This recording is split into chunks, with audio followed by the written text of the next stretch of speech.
دیکھیں قرآن کی ڈیفینیشن کیا ہے. اللہ نے بتایا کہ قرآن نازل کیوں کیا ہے میں نے. ایک تو ڈیفینیشن وہ ہے جو مدارس میں پڑھائی جاتی ہے, المکتوب بین المصاحف المنقول عنہ نقلا متواترا, وہ تو ایک اصطلاحی تعریف ہے. قرآن نے اپنے آپ کو کیسے ڈیفائن کیا ہے؟ تبارک الذی نزل الفرقان, برکت والی ہے وہ ذات جس نے الفرقان نازل کیا. الفرقان کسے کہتے ہیں؟ فرق کرنا. یہ تو اردو کا لفظ ہے, سب سمجھتے ہوں گے. فرق کرنا, جدا کرنا, فارق جدا کرنے والا. اور الفرقان ایسا جدا کرنے والا کہ دودھ کا دودھ اور پانی کا پانی کر کے رکھ دے. کیا مطلب؟ حق اور باطل دنیا میں مکس چل رہے ہیں. بہت سے لوگ کنفیوز ہوتے ہیں اس میں صحیح کیا ہے اور غلط کیا ہے. آپ جب سے بلوغت کی دہلیز پہ قدم رکھا ہے نا آپ نے, اس وقت سے انسان کنفیوز ہوتا چلا آ رہا ہے. یار میرے ابا صحیح کہہ رہے ہیں, میری امی صحیح کہہ رہی ہیں. پہلے تو یہاں کنفیوز ہوتا ہے. کیا خیال ہے؟ بچہ سب سے پہلے تو اپنے ابا اماں کو سنتا ہے نا, ڈیڈی مما کو.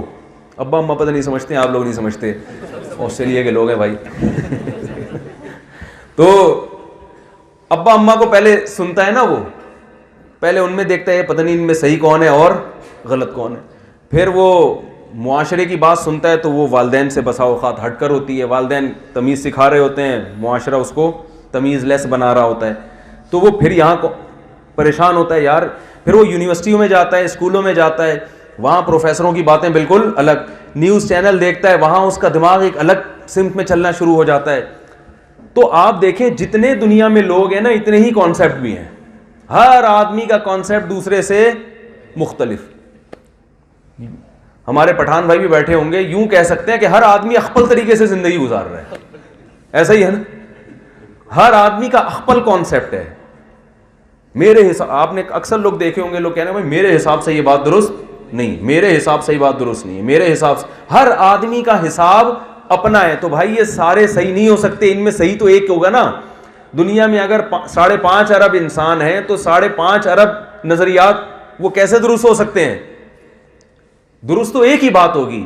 تو قرآن مجید کی اللہ نے یوں ڈیفائن کیا, تبارک الذی نزل الفرقان, فرمایا یہ ایسی کتاب ہے کہ یہ حق اور باطل کو ایسی جدا کر کے رکھتی ہے کہ دودھ کا دودھ اور پانی کا پانی کر دے گی. جیسے اگر دو چیزیں مکس ہو جائیں آپس میں, دونوں کی جنس بالکل الگ ہو, سائز بالکل الگ ہو, تو ان کو جدا کرنا بہت آسان ہوتا ہے.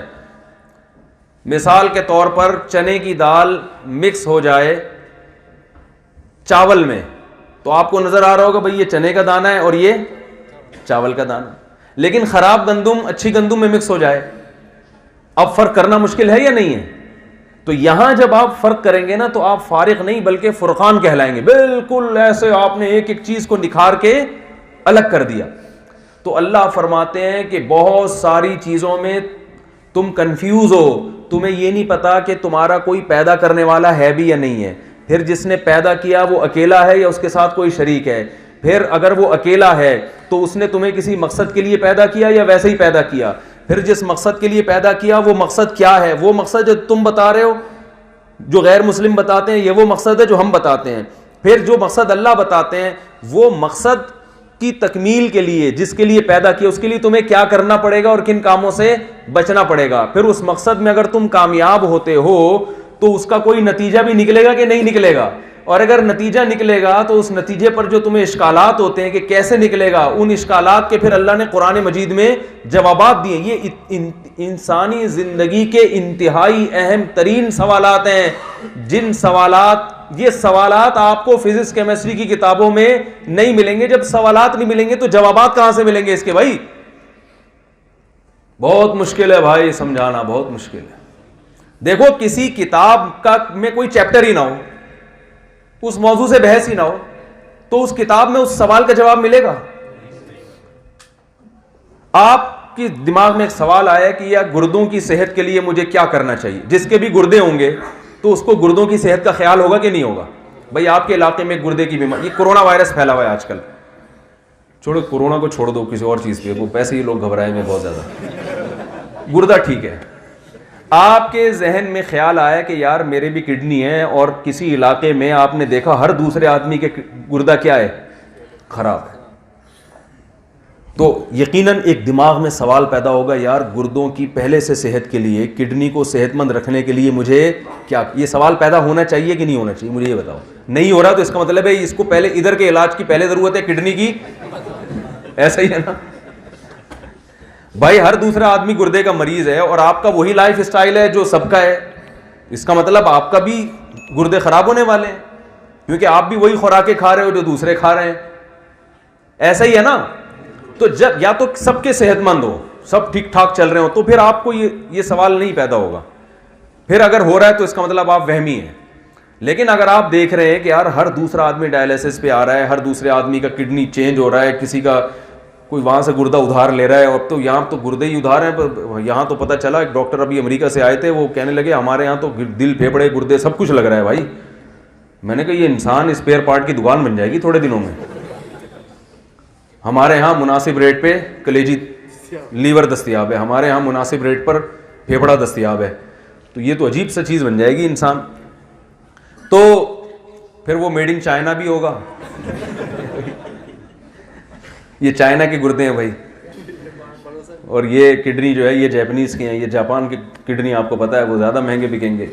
خیر، اب ہر دوسرے آدمی کا کڈنی خراب ہو رہا ہے تو آپ کے ذہن میں یقیناً یہ سوال پیدا ہوگا کہ کڈنی کی حفاظت کا طریقہ کیا ہونا چاہیے. اس کے لیے آپ نے کتاب پڑھی، اس پہ لکھا ہوا ہے کتاب کا کہ موضوع پر فزکس کیا لکھا ہوا ہے، اور آپ اس میں کڈنی کی کو صحت مند رکھنے کا طریقہ تلاش کر رہے ہیں. ملے گا؟ پہلی بے وقوفی تو یہ ہے کہ اس میں آپ تلاش کر رہے ہیں کڈنی کے مسائل. دوسری بے وقوفی یہ ہے کہ آپ فزکس کی کتاب پڑھ کے یہ سمجھتے ہیں کہ میرا مسئلہ فزکس کی ایکویشنز حل کرنا ہے، کڈنی میرا مسئلہ ہے ہی نہیں، کیونکہ اس موضوع پر آپ کو کوئی کتاب نظر ہی نہیں آ رہی. تو جو کتابیں نظر آ رہی ہیں آپ نے انہی کو کیا بنا لیا اصل، کہ یہی ہیں. نہیں آ رہی سمجھ میں. اصل میں ہم جو کتابیں پڑھ رہے ہیں نا، ان کتابوں میں چونکہ یہ چیزیں لکھی نہیں ہیں کہ کوئی پیدا کرنے والا ہے یا نہیں ہے، اس نے پیدا کیا کیوں کیا، کیا آخرت بھی ہے یا نہیں ہے، یہ چیزیں چونکہ ہے ہی نہیں. تو جو چیزیں ہیں ہم سمجھ لیں کہ ہمارے مسائل صرف اور صرف یہی ہیں. کاش میں پولیس کو بلوا کے سمجھا دیتا بھائی. میں سمجھا پا رہا ہوں اپنی، ایسا ہے یا نہیں ہے؟ آپ جب آسٹریلیا آئے نا تو آپ نے یہاں یہ دیکھا کہ یار وہ آدمی 5 سال پہلے آیا تو کہاں سے کہاں نکل گیا. اس ٹاپک پر آپ کو بات ملے گی، لوگوں سے تبصرہ ملے گا، یار وہ 5 سال پہلے آسٹریلیا آیا تھا اور آج دیکھو کیا کر رہا ہے، اور میں 10 سال پہلے آیا تھا میں ابھی تک ٹیکسی چلا رہا ہوں. تو اب چونکہ اسی ٹاپک سے متعلق آپ کو لوگوں کی کنورسیشن ملے گی، لوگوں کی بات چیت ملے گی، اور آپ کو یہی صبح و شام سننے کو میڈیا پہ بھی یہی ملے گا، تو آپ سمجھو گے کہ میرا مسئلہ یہی ہے. یعنی جس کو جس موضوع کی کتابیں مل رہی ہیں وہ سمجھ رہا ہے کہ میرے مسائل یہی ہیں، وہ اپنے کڈنی کی ٹینشن بھول گیا. جب اس کو کڈنی کا مسئلہ کھڑا ہوگا نا تو وہ کہے گا بھائی میرا پہلے مسئلہ کیا تھا، پہلے تو میرا یہ مسئلہ تھا. جو چیزیں ہم سن رہے ہیں، دن رات دیکھ رہے ہیں، جو دوستوں میں جن پر بحث ہو رہی ہے، جو میڈیا پہ دیکھ رہے ہیں، ہم سمجھ رہے ہیں کہ ہمارا مسئلہ صرف اور صرف یہی. ابھی ہمارا مسئلہ سب سے بڑا کورونا وائرس بن چکا ہے. ایک مسئلہ یہ بھی ہے، میں مانتا ہوں، یہی تھوڑی مسئلہ ہے. تو جس پر بات چیت ہو رہی ہے نا لوگ سمجھتے ہیں یہ مسئلہ ہے. تو بھائی اس سے پہلے تو سب سے بڑا مسئلہ ہمارا یہ ہے کہ ہمیں یہ پتا چلے کہ یہ پیدا ہمیں کیا کیوں گیا ہے، ہم آئے کیوں ہیں دنیا میں. اللہ کا کوئی مقصد، کل میں نے بیان کیا نا، ایک مثال دی، دوبارہ دوہرا دیتا ہوں. دیکھیں جو کام دنیا میں خود بخود ہوتا ہے اس کا کوئی مقصد نہیں ہوتا، اور جو کام کیا جاتا ہے اس کا کوئی مقصد ہوتا ہے. اس کے لیے اکثر ایک میں مثال دیتا ہوں کہ یہاں اگر گلاس رکھا ہوا ہے شیشے کا، میں بیان کر رہا ہوں اور باڈی لینگویج کا استعمال کرتے ہوئے میرا ہاتھ غلطی سے گلاس پہ لگا اور گلاس کے 2 ٹکڑے ہو گئے. آپ مجھ سے پوچھیں گے مفتی صاحب آپ نے گلاس کیوں توڑا، ریزن پوچھیں گے نا کہ اس کی وجہ کیا ہے، تو میں کہہ سکتا ہوں جواب میں، توڑا نہیں ہے بھائی، ٹوٹ گیا ہے. یہ خود بخود ہو گیا ہے، میں نے ارادے سے یہ کام نہیں کیا. اس کی ریزن بیان کرنا میرے ذمہ ضروری نہیں. اللہ کرے یہ باتیں کسی طرح ہمارے دماغ میں اتر جائیں، زندگی بدل جائے گی ہم سب کی، لائف اسٹائل چینج ہو جائے گا. نہیں تو کم از کم احساس تو ہوگا کہ ہم غلط ٹریک پہ